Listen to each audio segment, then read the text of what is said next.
terkait dengan guru GTK HNK 35+. Saya ingin Pak Menteri bisa mengeluarkan kebijakan affirmative action yang dapat mengakomodir aspirasi para guru GTK HNK 35+ ini tanpa melanggar undang-undang yang berlaku.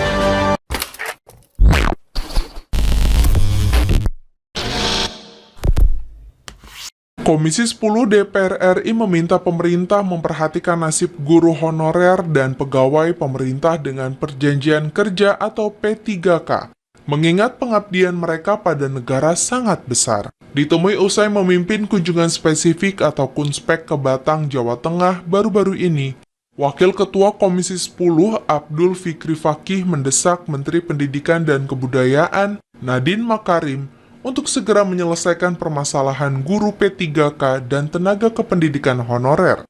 Mengingat guru merupakan pilar pendidikan yang menopang sistem pendidikan nasional. Ini memang tergantung kurikulum, tapi kurikulum itu ternyata ruhnya kan ada di guru. Nah, guru itu kita hanya punya problematika, tidak usah sekolah swasta. Jadi belum sekolah swasta, sekolah negeri saja, ini banyak sekali yang mereka masih namanya honorer. Honorer itu sejak 2005 harusnya sudah berhenti.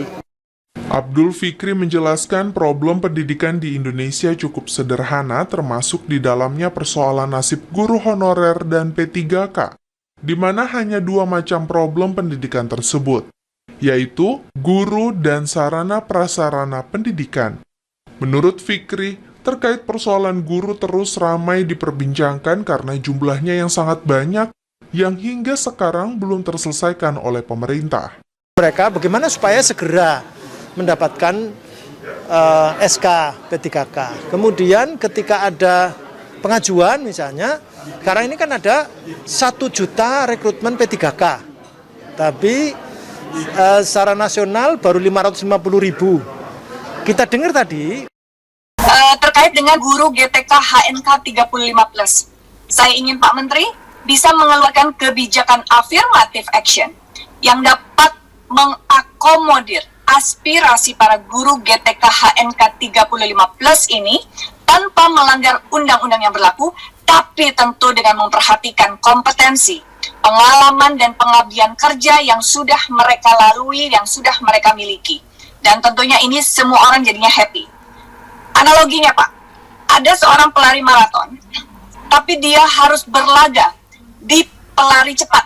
Nah tentunya ini ada adaptasi yang harus dilakukan, ini juga kemudian yang harus kita pahami untuk bisa mengakomodir ke aspirasi-aspirasi guru-guru GTK HNK 35+ ini, dan tidak hanya GTK HNK 35+, tentunya juga guru-guru honorer K1 dan juga K2 yang mendapatkan atau memenuhi aspirasinya. Yang ketiganya, terakhir, izin saya menyampaikan bahwa program-program revitalisasi bidang kebudayaan hendaknya tidak menyentuh hanya dalam tataran di kota-kota besar saja. Tapi kalau bisa, program-program ini juga manfaatnya bisa dirasakan oleh masyarakat di tingkat unit yang terkecil, di komunitas-komunitas, di desa, di kabupaten, di kota. Tentunya ini bisa dirasakan manfaatnya oleh mereka, karena geliat kebudayaan lebih banyak di dalam tataran unit yang terkecil yang ada di unit-unit komunitas-komunitas di masyarakat. Itu saja dari saya, mohon maaf lahir dan batin, apresiasi untuk kinerja Pak Menteri bersama seluruh jajarannya dalam kondisi pandemi tetap berusaha untuk memberikan program-program PJJ tetap terwujud, program-program dukungan PJJ tetap terwujud. Tentunya dengan 4 SKB Menteri ini juga kami harapkan Pak Menteri tetap memperhatikan siswa-siswa yang belajar PJJ dan siswa-siswa yang juga tetap bisa belajar tatap muka. Kemudian yang ingin kami sampaikan sini khususnya penekanan, Mas Menteri ini ialah menteri, bukan hanya menterinya perguruan tinggi, bukan hanya menterinya khusus para sekolah negeri saja, tapi menterinya swasta juga, sehingga mereka bertanya-tanya, mohon perhatian pemerintah terhadap guru-guru swasta. Sekarang ini ada seleksi untuk guru P3K, mohon kiranya para guru yang sudah mengabdi 5-15 tahun itu menjadi salah satu prioritas agar pemerintah itu hadir untuk mereka. Dalam arti kata, pemerintah itu memberikan apresiasi kepada mereka. Entah itu bentuk ujian seperti apapun, kalau mohon kiranya nggak usah lagi mereka diuji. Perlunya sekedar formalitas lah ujian itu, agar kehadiran mereka, keberadaan mereka selama ini dalam pengabdian yang cukup panjang merupakan ujian sudah besar bagi mereka. Khususnya era pandemi, Pak Mas Menteri. Era pandemi ini mereka bayangkan dari rumah ke rumah ngajar, ya, dan itu bentuk dari kepedulian panggilan hati mereka. Nah, mungkin Mas Menteri, ini sedikit gambaran yang harus saya sampaikan, karena di setiap kami hadir di hadapan mereka, entah itu kundapir, reses, kunjungan, tapi itulah suara-suara hati para guru. Mereka katakan, Mas Menteri itu ialah untuk semua masyarakat Indonesia, Menteri Pendidikannya untuk negeri dan swasta. Mohon pemerintah melirik untuk hal itu. Sedikit itu Mas Menteri, terima kasih. Wassalamualaikum warahmatullahi wabarakatuh.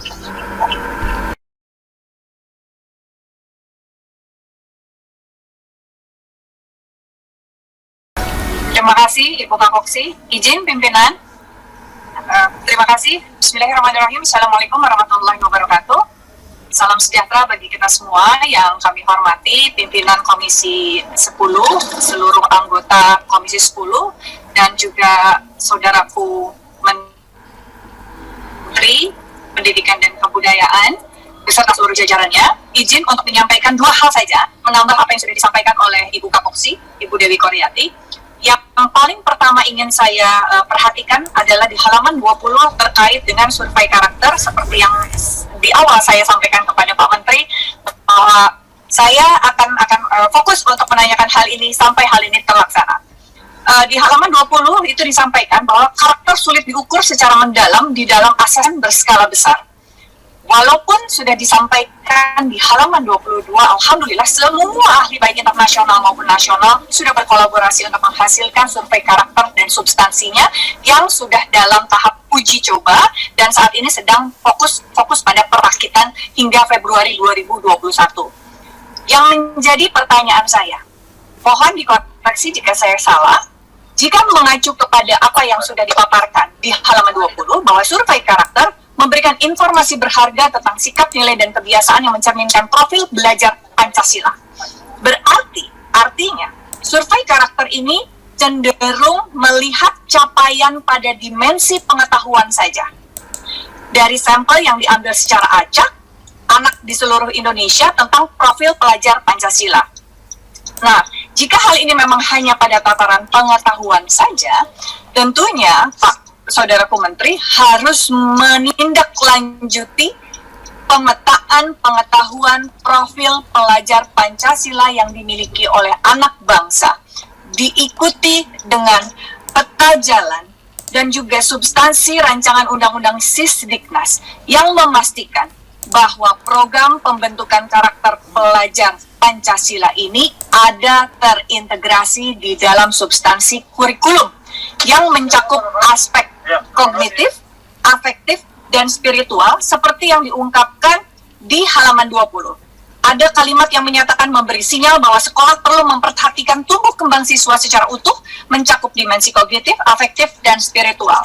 Tambahannya Pak Menteri, tentunya kalau kita ingin membangun karakter anak bangsa yang tidak hanya dalam dimensi pengetahuan saja, tapi mencakup dimensi afektif dan juga spiritual, dan tentu yang paling penting adalah perilaku. Itu juga menjadi kebiasaan sehingga menjadi ciri utama yang unik dari anak-anak bangsa Indonesia yang berbeda dari citizen secara global. Itu yang pertama. Lalu kemudian saya ingin bahwa survei karakter ini yang juga diikuti dengan survei lingkungan belajar tentunya harus ada evaluasi lanjutan. Uji coba semoga tidak hanya satu kali, saya yakin para pakar sudah berpikir tentang hal ini. sehingga kita bisa mendapatkan substansi survei yang betul-betul bisa menciptakan ataupun melihat, memetakan karakter anak bangsa.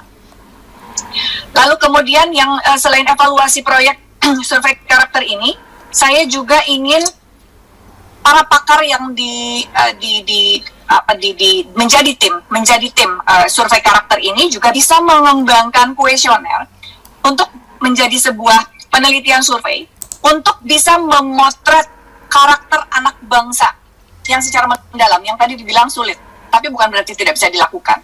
Nah, tentunya ini menjadi PR dari Pak Menteri.